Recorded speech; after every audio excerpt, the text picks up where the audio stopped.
खबरों को विस्तार से और सबसे पहले बात करेंगे कि किस तरह से मुनीर के लंच का जायका बिगड़ गया है, क्योंकि पाकिस्तान पर विश्वासघात का आरोप ईरान और जो इस्लामिक वर्ल्ड है वो तो लगा ही रहा है, लेकिन अंदर से भी ये मांग उठ रही है कि मुनीर ने क्या सौदा कर लिया। दरअसल इजरायल और ईरान के बीच जारी जंग में अमेरिका की एंट्री ने इसके दायरे को बढ़ा दिया है। अमेरिका ने रविवार तड़के ईरान में 3 परमाणु प्रतिष्ठानों पर हमला किया था, जिसमें फोर्डो, नतांज और इस्फहान शामिल हैं।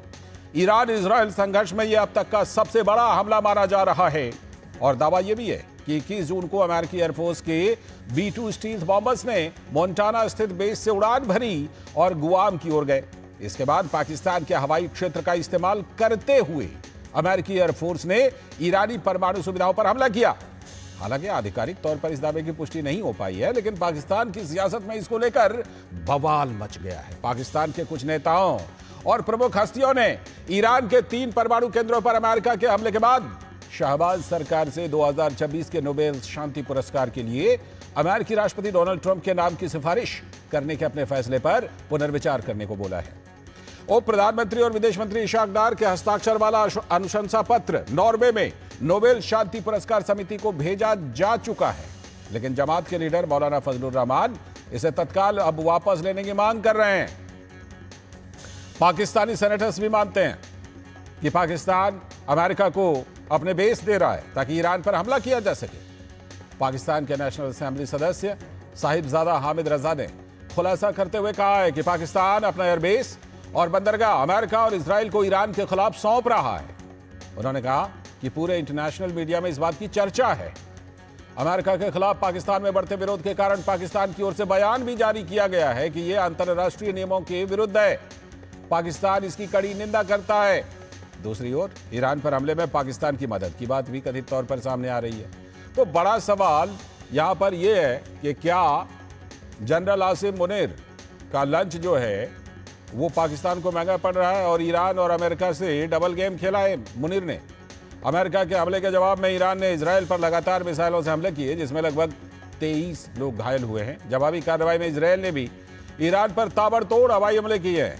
और बड़ा सवाल यह भी है कि पाकिस्तान संयुक्त राष्ट्र सुरक्षा परिषद में आपातकालीन बैठक की अब मांग कर रहा है, लेकिन अमेरिकी कार्रवाई को लेकर उसने ईरान को धोखे में क्यों रखा? इसका जवाब आज ना कल तो देना ही पड़ेगा और पाकिस्तान ऐसा लगता है कि बुरी तरह से इसमें फंस गया है। लेकिन इन सबके बीच जो ईरान के रक्षा मंत्री, उन्होंने कहा कि ईरान पर जो यह हमला हुआ है यह हमारे सौहार्द पर हमला है। The US act of aggression against Iran's peaceful nuclear facilities constitutes not only a flagrant breach of the UN Charter, especially the prohibition of the use of force under Article 2, Paragraph 4, and the obligation to respect the state's territorial integrity and sovereignty, but also a violation of UN Security Council Resolution 2231.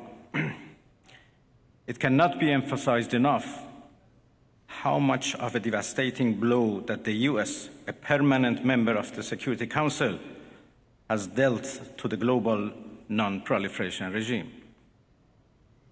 और वहीं America के राष्ट्रपति Donald Trump ने हमले के बाद क्या ऐलान किया, आइए देखते हैं। Not continue. There will be either peace or there will be tragedy for Iran far greater than we have witnessed over the last 8 days. Remember, there are many targets left. Tonight's was the most difficult of them all, by far, and perhaps the most lethal.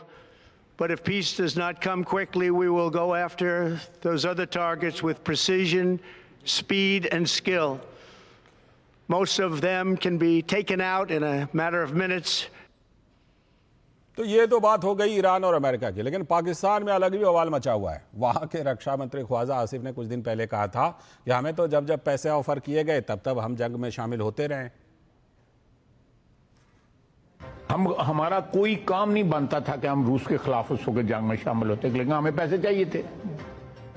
उन्होंने हमें को पैसे offer किए, फिर हमने उनको कहा कि ये पीनट्स हैं, फिर उन्होंने हमारी बोली ज्यादा लगाई। हम उस जंग में शामिल हो गए जो रूस के खिलाफ जंग थी, और हमने उसको जिहाद करार दे दिया। उसके बाद दूसरी जंग आई, उसके बाद फिर हमें पैसे जरूरत थे और उस डिक्टेटर को भी अपने दवाम की, अपने इक़्तिदार के दवाम की जरूरत थी। दूसरे डिक्टेटर को, जनरल मुशर्रफ को भी अपने दवाम की, इक़्तिदार के दवाम की जरूरत थी। उनके लिए गारंटर जो है अमेरिका, तब भी बन गया, अब भी बन गया। कह रहे हैं जब जब जैसी बोली मिली उस हिसाब से हमने ले ली, उठा ली बोली और उस हिसाब से काम किया। लेकिन ताज़ा जो मामला है यानी अमेरिका द्वारा पाकिस्तान के एयरबेस के इस्तेमाल का, उस पर जमीयत उलमा इस्लाम के प्रमुख वरिष्ठ राजनीतिज्ञ मौलाना फजलुर रहमान ने मांग की है कि सरकार डोनाल्ड ट्रंप को नोबेल शांति पुरस्कार देने वाला अपना प्रस्ताव जो है उस फैसले को वापस ले। जनरल आसिम मुनीर साहब और ट्रंप की मुलाकात हुई है, आप इस बारे में क्या कहेंगे? मैंने कहा कि अभी मेरे पास तो कोई ऐसी रिपोर्ट नहीं है। उन्होंने अगर कोई वहां पर प्रेस टॉक की हो, मेरे इल्म में नहीं है। लेकिन मैं एक सियासी कारकुन के तौर पर यह तज्जिया कर सकता हूं कि उसने जरूर कहा होगा कि इंडिया पाकिस्तान के दरमियान जंग नहीं होनी चाहिए। उसने जरूर यह कहा होगा कि ईरान और इसराइल के दरमियान जंग नहीं होनी चाहिए। और उसने कभी नहीं कहा होगा कि इसराइल फिलिस्तीनियों पर बमबारी बंद कर दे। ये 3 जुमले मेरे पास हैं कि उधर से इंडिया पाकिस्तान जंग की बात हुई होगी, इसराइल और ईरान के जंग की बात हुई होगी, और कभी भी फिलिस्तीन के हवाले से ट्रंप ने बात नहीं की होगी।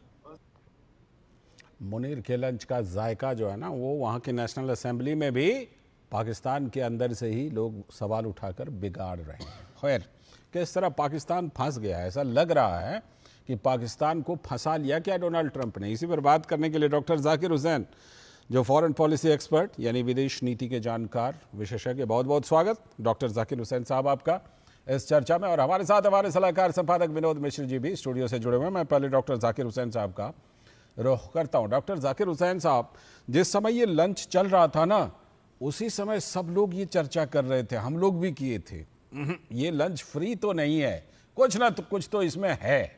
और अब जो है इस तरह की बातें आ रही हैं कि ये लंच जो है वो कितना महंगा था, और पाकिस्तान में भी अब लोग इसको लेकर, वैसे पाकिस्तान के लोग एक बात तो मानना पड़ेगा, उस समय भी कुछ लोग पूछ रहे थे कि भाई क्या दिया, ये लंच जो है इसके लिए दिया क्या है।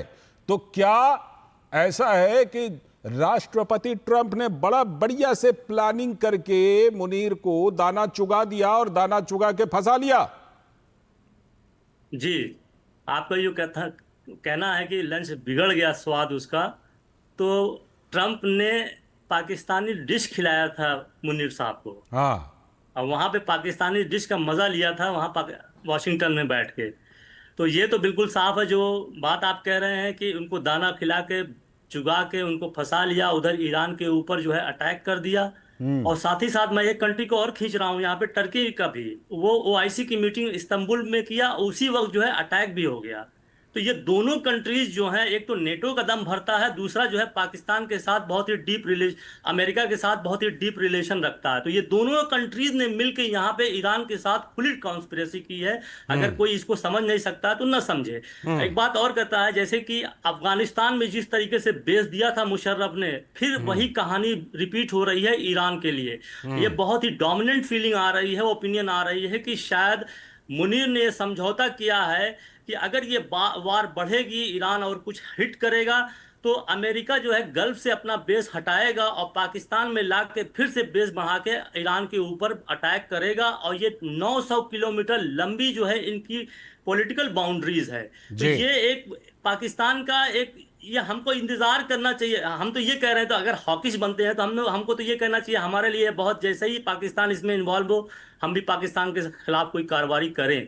लेकिन गवर्नमेंट के ऊपर ये करे ना करे, लेकिन ये है कि ऐसी सिचुएशन में जब हमारे दुश्मन फंस जाए तो उस पर अटैक करना, स्ट्राइक करना, उसको आगे लेके जाना जरूरी होता है। क्योंकि पाकिस्तान की 3 नीति रही है। एक तो चाइना के साथ गलबहियां कर रहा है जी, अमेरिका के साथ सो रहा है, हाँ। और ईरान के साथ जो है हाथ मिला रहा है, भाई भाई कह रहा है। तो छुरा भोंकने का, पीछे छुरा मारने का इसका बहुत ही पुराना हरबा रहा है, ये करता रहा है। पाकिस्तान और ईरान के रिलेशन बहुत अच्छे कभी नहीं रहे हैं। हमारा ईरान का जो रिलेशन हमेशा अच्छा बिल्कुल। रहा है, ये पाकिस्तान को चुभता रहा है। तो ये एक ऐसी इंटरनेशनल पॉलिसी जो वहां पे मिडिल ईस्ट से चल के साउथ एशिया में आ रही है, उसमें साउथ एशिया में पाकिस्तान जो है एक ऐसा जो है कांटा बना हुआ है, जिसको जो है एक सबक देना जरूरी हो गया है। अब जी। चाइना को भी इसको समझना चाहिए, कल जरूरत बिल्कुल। आएगी तो वहां पे बैलेंसिंग करेगा। ठीक है, मैं लौटता हूं आपके पास, लौटता हूं इस पहलू पर तो और विस्तार से आपसे चर्चा करूंगा। लेकिन विनोद जी, कहते हैं ना कि एक चीज होती है यू टर्न, ये तो पूरा मामला ऐसा है जिसमें पाकिस्तान बिल्कुल गोल गोल घूम गया है।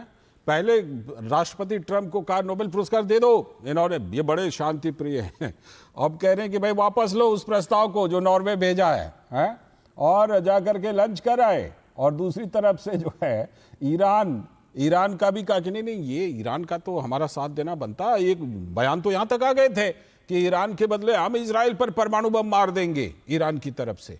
तो ये तो पूरा ऐसी, जिसे कहते हैं कूटनीति का बिल्कुल एबीसी नहीं आता क्या पाकिस्तान को? पूरा एकदम गोल गोल घूम रहा है इस अंतरराष्ट्रीय कूटनीति में पाकिस्तान।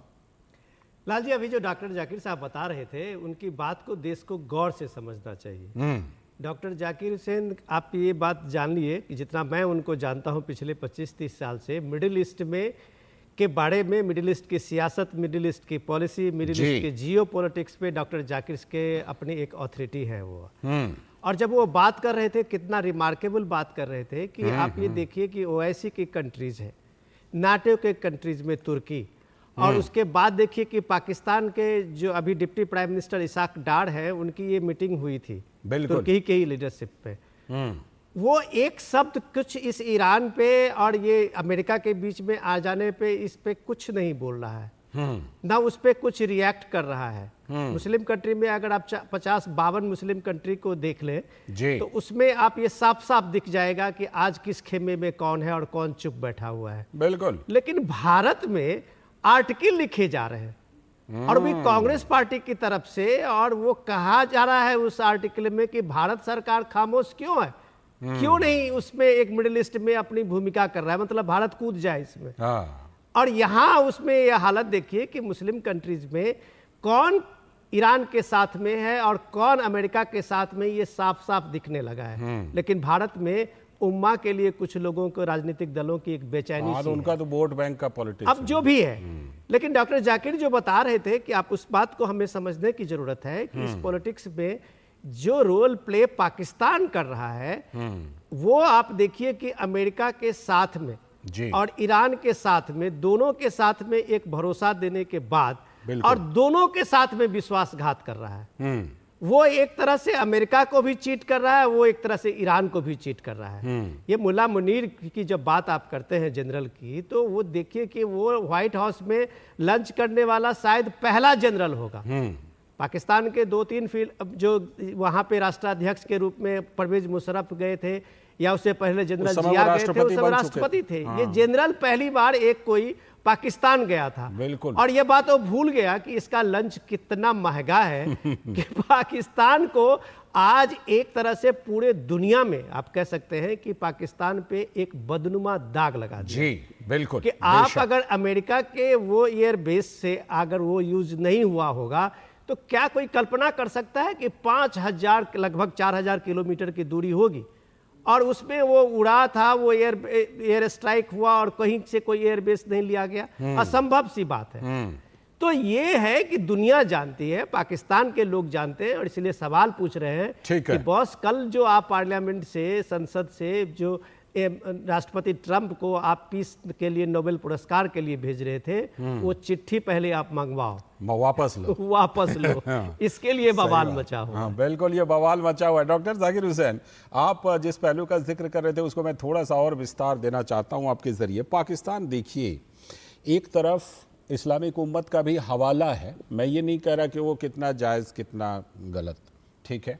दूसरी तरफ चीन का बड़ा सा इन्वेस्टमेंट है, एक तरफ चीन एक पलड़े में, इस्लामिक उम्मत, और दूसरी तरफ लंच और डॉलर हैं। दूसरे पलड़े में पाकिस्तान ऐसा लगता है कि बिल्कुल जिसे कहते हैं ना खुदा मिला ना विशाले सनम, ना इधर के रहे ना उधर के रहे, जो अभी विनोद जी कह रहे थे कि वो तो कहीं का नहीं रहा, वो एकदम हवा में त्रिशंकु जैसा लटका हुआ नजर आ रहा है। आज की तारीख में प्रस्ताव भेज भी दिया नोबेल शांति पुरस्कार के लिए, अब वापस भी लेना है। जी, ये आप बिल्कुल सही कह रहे हैं कि वहां की जो आर्मी है वो बहुत ही क्राइसिस के दौर से गुजर रही है। अब वो क्या करे उसकी समझ में बात नहीं आ रही, क्योंकि पब्लिक के भी खिलाफ है। अभी जो मौलाना फजलुर रहमान ने जो डिमांड किया वो भी, और उसको कैसे एड्रेस कर रहे हैं ना, कोई रिस्पेक्ट नहीं है, वो करके कर रहे हैं, तो उनकी इमेज बिल्कुल डाउन चली गई है। और ये जो हालात पूरे हैं, पाकिस्तान के हालात जो हैं बहुत ही खराब हो चुके हैं। अब इसको अगर ईरान जो है इस तरीके से कह रहा है, तो जब सिचुएशन स्टेबलाइज होगी तो पाकिस्तान की बहुत बुरी हालत हो जाएगी, क्योंकि ईरान बलूचिस्तान है, ईरान का इन्फ्लुएंस अफगानिस्तान में है, तो यहाँ पे पाकिस्तान का एक बड़ा मतलब फिर से विद्रोह यहाँ पे शुरू होगा और पाकिस्तान उसको संभाल नहीं पाएगा। तो ये एक खुली चीज सामने आ रही है, और उसी तरीके से लगता है जैसे कि किसी का कद छोटा हो और बहुत ज्यादा च्यू कर लिया हो, डाइजेस्ट नहीं कर पा रहा है। तो इतना ज्यादा दो बड़े बड़े ताकतवर देशों को खिला रहा है, तो कहीं ना कहीं तो आग उसके ऊपर आएगी। बिल्कुल। चाइना एक ऐसी कंट्री है जो जल्दी अपने दुश्मन को बहुत स्लो में मारती है। सीपा में जो है वो 60-70 बिलियन डॉलर जो इन्वेस्ट करने के कगार पे है, वो उसको बर्दाश्त तो नहीं करेगा। अमेरिका चाहता है कि ये सीपेक बंद हो, China Pakistan economic corridor, Gwadar का जो है मामला वहां से खत्म हो, तो क्या पाकिस्तान कर पाएगा? कल तो इसी के ऊपर गाज गिरेगी सारी। बिल्कुल, आगे चल करके पाकिस्तान को ये पता चलेगा कि ये लंच और कितना महंगा पड़ा है। विनोद जी, जो बात अभी डॉक्टर जाकिर साहब कह रहे थे कि आगे चल करके तो इसमें अभी जो हम देख रहे हैं ना, जो पाकिस्तान में हो रहा है, ये तो बस शुरुआती बातें हैं, इसके आगे बड़े बड़े असर होने हैं। नहीं, जो मैं लाल जी डॉक्टर साहब की ही बात को थोड़ा आगे बढ़ा रहा हूँ कि देखिए, ईरान और इजराइल के साथ भारत की एक अच्छी दोस्ती है, और दोनों के साथ एक अच्छा संबंध भी है।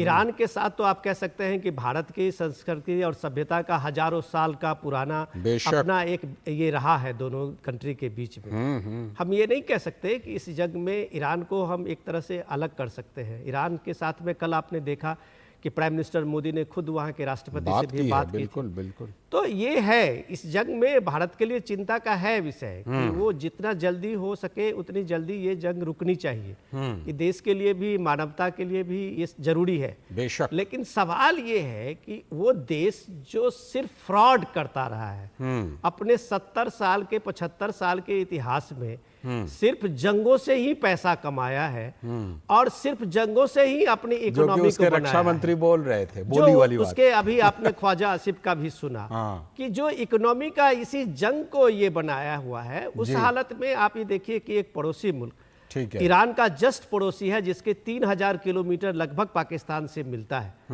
और उस हालत में वो जिस तरह से फ्रॉड कर रहा है, विश्वासघात कर रहा है, वो पूरे दुनिया के लिए सबब की बात है कि आप कुछ डॉलर के लिए, आप कुछ अपनी इकोनॉमी के लिए अगर इस तरह के सौदे करते हैं तो आने वाला इतिहास जरूर आपको पूछेगा कि आप किसके मानवता के साथ में हैं, या आप इस तरह के जंग को लेके पैसा कमाने के लिए अपने को इस जंग में झोंकते हैं। बोल तो दिया, ये सवाल तो ख्वाजा आसिफ ने बोल तो दिया है खुल करके कि भाई बोली लगती है, उस बोली के पीछे हम चले जाते हैं, बाद का बाद में देखा जाएगा। खैर, बहुत बहुत शुक्रिया डॉक्टर जाकिर साहब आपका जुड़ने के लिए। और आप कुछ जोड़ना चाह रहे हैं, जोड़ लीजिए।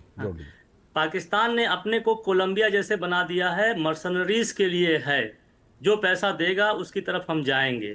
और अभी एक छोटी से ईरानी यूट्यूबर ने एक यूट्यूब डाला कि पाकिस्तान ने कहा कि हम आपके खिलाफ जो है आपके लिए इजराइल के खिलाफ मैं लड़ाई करूंगा। तो उसने क्या जवाब दिया? उसने कहा कि 80 साल से आप कश्मीर में लड़ रहे हैं, अब आप थक गए होंगे, लेट जाइए। बहुत खूब। आपने बिल्कुल सही कहा कि आपको अभी ये एक लाइन बोलना था, बिल्कुल आपने सही बोला, बिल्कुल सही बोला। बहुत बहुत शुक्रिया डॉक्टर जाकिर साहब, बिल्कुल लेट जाइए, थक गए होंगे। बहुत बहुत शुक्रिया जुड़ने के लिए। और विनोद जी, आप हमारे साथ बने रहिएगा, आगे चलकर हम खास चर्चा करने वाले हैं आज खास मेहमानों के साथ, और वो हमारी जो आज चर्चा